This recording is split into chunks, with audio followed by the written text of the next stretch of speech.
Winter storms can be beautiful to look at, but sometimes they hide terrifying dangers.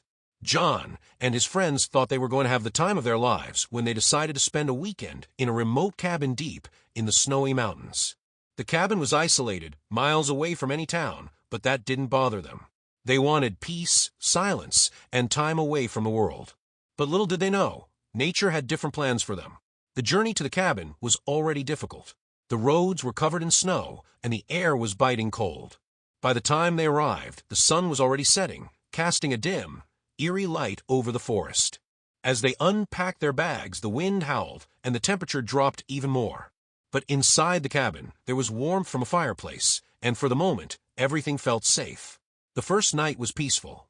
They played games, drank hot chocolate, and enjoyed the quietness that only winter can bring. But the next morning, everything changed. A massive blizzard had rolled in overnight, and the world outside the cabin was completely white. The snow piled up higher than the windows, and it didn't seem like it was going to stop any time soon. They were trapped. At first, they laughed it off. They had plenty of food and firewood, but as the hours passed, the mood shifted.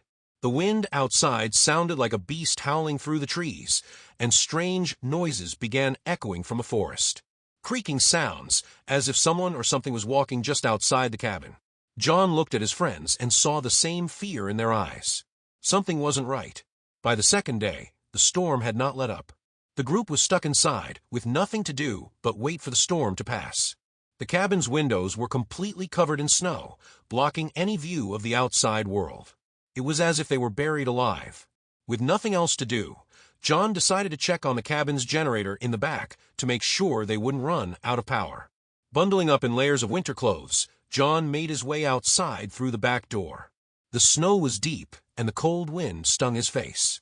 But as he reached the back of the cabin, something caught his eye. Footprints. Fresh footprints in the snow, leading away from the cabin and into the woods. John's heart raced. He rushed back inside, slamming the door behind him. His friends gathered around, confused.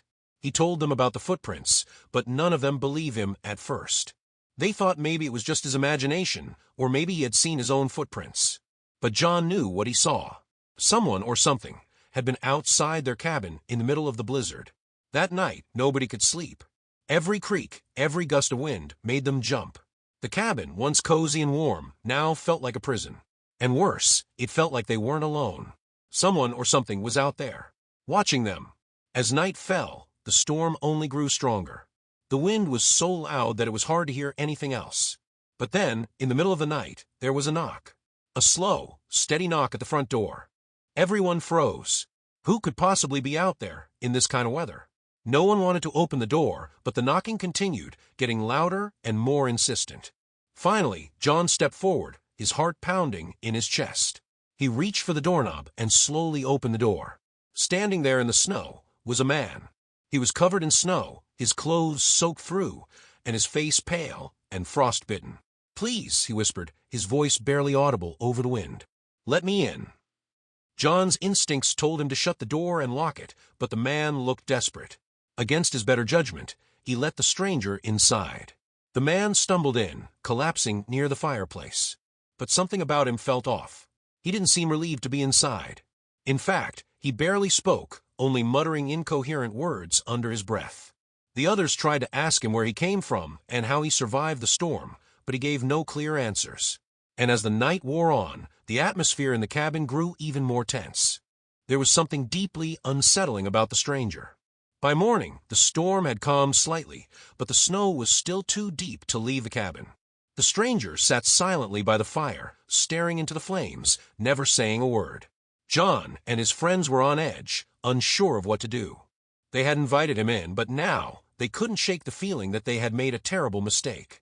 As the day passed, strange things started happening. They heard whispers in the wind, faint voices calling their names.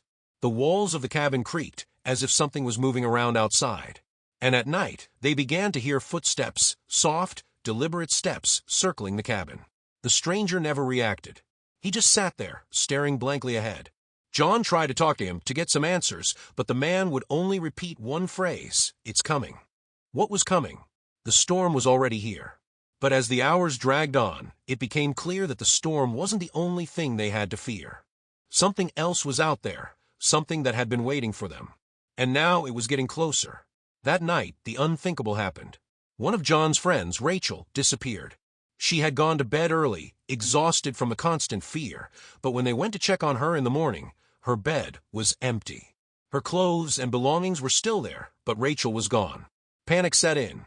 They searched the entire cabin, but there was no sign of her. The only clue was the back door, which was slightly open, letting in the freezing cold. John's mind raced. Had she gone outside in the middle of the night? But why? And more importantly, how could she have survived in the snowstorm? The group was in chaos. Everyone was terrified, and nobody knew what to do. John kept thinking about the footprints he had seen days before. Could they have been Rachel's? But that didn't make sense. Something wasn't adding up. The stranger still sat by the fire, unmoving, as if he knew something they didn't. Every time John looked at him, a chill ran down his spine. The man hadn't done anything to harm them, but his presence was disturbing. It was as if he was waiting for something worse. Desperation took hold. With Rachel gone, the group was falling apart. John decided they couldn't wait any longer. They had to try and leave, blizzard or not. But when they opened the front door to make their escape, they were met with a horrifying sight. There, just outside the door, were the fresh footprints again, leading from the cabin into the woods, just like before. But this time, there was something different. Among the footprints were deep, claw-like marks in the snow, as if something had been dragged away. John's heart sank. He knew then that Rachel hadn't left on her own. Something had taken her. The final night in the cabin was the longest and most terrifying of them all. John and his remaining friends barricaded the doors and windows, trying to keep whatever was out there from getting inside. But deep down, they knew it was only a matter of time. The whispers grew louder, and the footsteps became more frequent. Every time John looked at the stranger, he felt like he was staring at a ghost. The man's pale face, the blank stare, there was something deeply wrong with him. And then, just as the clock struck midnight, the stranger finally stood up. He turned to John, his eyes empty, and whispered, "It's here." Before anyone could react, the cabin door burst open, and the cold winter air rushed in, bringing with it the horror they had all feared. The nightmare had arrived. As the door swung open, an icy gust of wind howled through the cabin, instantly chilling everyone to the bone. John and his friends froze, paralyzed with fear. Outside, beyond the threshold, something loomed in the shadows.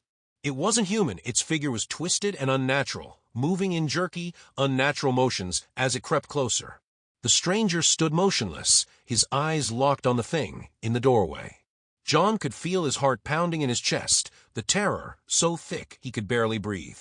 Whatever had come for them, it was here now. There was no running, no hiding. They were trapped in this remote cabin, surrounded by a sea of snow and ice, with only the darkness and the thing outside to keep them company. The figure edged closer, its shape becoming more visible as it stepped into the dim light of the cabin. It was tall, with long, thin limbs that seemed to stretch and bend in ways that defied reason. Its face was obscured by the shadows, but John could feel its gaze piercing through him like a knife. The air in the room grew thick with dread. Without warning, the thing let out a low, guttural growl, a sound that seemed to vibrate through the walls of the cabin. The stranger stepped forward, turning his back to John and the others, and faced the creature head-on. His voice was a whisper, almost inaudible over the wind, as he muttered something in a language none of them understood. Suddenly, the creature lunged. Panic erupted in the cabin. John's friends screamed, scrambling to move away from the thing that had burst into their lives. The stranger stood his ground, seemingly unfazed by the terror in front of him, as if he had known all along that this moment would come. The creature's long, clawed hand swiped at the stranger, who barely flinched as the claws tore through the air, missing him by mere inches. John couldn't believe what he was seeing. This wasn't a man. This was something else. The stranger's calm in the face of such horror was almost as terrifying as the creature itself. But as the seconds ticked by, the creature grew more aggressive. Its movements became quicker, more frenzied. It slammed into the walls of the cabin, rattling the windows and shaking the very foundation of the house. The fire in the hearth flickered and died, plunging the room into near darkness. In the chaos, John grabbed one of the fire pokers, his hands trembling as he tried to muster the courage to defend himself. He knew they couldn't just sit there and wait to die. They had to fight back. With a shout, John charged forward, swinging the poker wildly at the creature. It struck the thing's arm with a sickening thud, but the creature barely reacted. It turned its head slowly toward John, its eyes glowing faintly in the darkness, and let out a low growl. John's heart stopped. He had barely done any damage.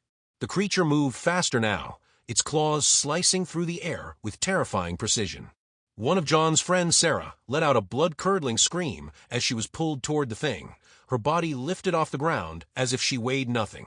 John watched in horror as she disappeared into the darkness outside, her screams echoing into the void. There was no time to grieve. John knew it was now or never. He had to do something, anything, to stop this nightmare from claiming the rest of them. He turned to the stranger, who still stood in the center of the room, unmoving, staring blankly ahead. "Help us!" John shouted, his voice hoarse with desperation. But the stranger didn't respond. Instead, he slowly raised one hand and pointed toward the creature, whispering those strange, foreign words again. Suddenly, the creature stopped. Its head jerked unnaturally toward the stranger, as if it had heard something that only it could understand. For a moment, the room was silent, the only sound the howling wind outside. Then, without warning, the creature lunged at the stranger. But this time, the stranger was ready. With a shout, he raised his hands, and the cabin erupted in a blinding flash of light. John shielded his eyes, the brightness overwhelming. When the light faded, the creature was gone. The stranger lay on the floor, motionless. The storm outside had quieted, the wind no longer howling against the windows. John and the remaining survivors were left in stunned silence, staring at the lifeless body of the stranger. The creature was gone, but at what cost? They were alone now, the cabin eerily quiet. The warmth of the fire had long since faded, leaving the air cold and still. John's mind raced, trying to comprehend everything that had just happened. Who was the stranger? What had he done to stop the creature? And most importantly, was it truly over? But there was no time for answers. They had to leave. The storm had cleared, and they needed to get out of mountains before something else found them. As they packed their belongings and prepared to make the treacherous journey back to civilization, John couldn't shake the feeling that something still wasn't right. The stranger's body had disappeared, leaving no trace behind. And deep down, he knew that whatever had come for them wasn't gone for good. It was only a matter of time before the winter claimed more victims. Days later, John and his friends finally reached the safety of the nearest town. They were exhausted, physically and emotionally drained, but they were alive. Barely. As they recounted their harrowing tale to the locals, they were met with skeptical looks. No one believed them. They were dismissed as just another group of people who had lost their way in the snow. But John knew the truth. He could still feel the presence of the creature, lurking just beneath the surface of his mind. And as winter descended once more, he couldn't shake the feeling that it was still out there, waiting for its next victim. The horror of that night in the cabin would stay with him forever. The cold, the fear, the relentless presence of something evil in the storm, it was all too real. And no matter how far he ran or how much time passed, he knew one thing for certain: winter was never truly over.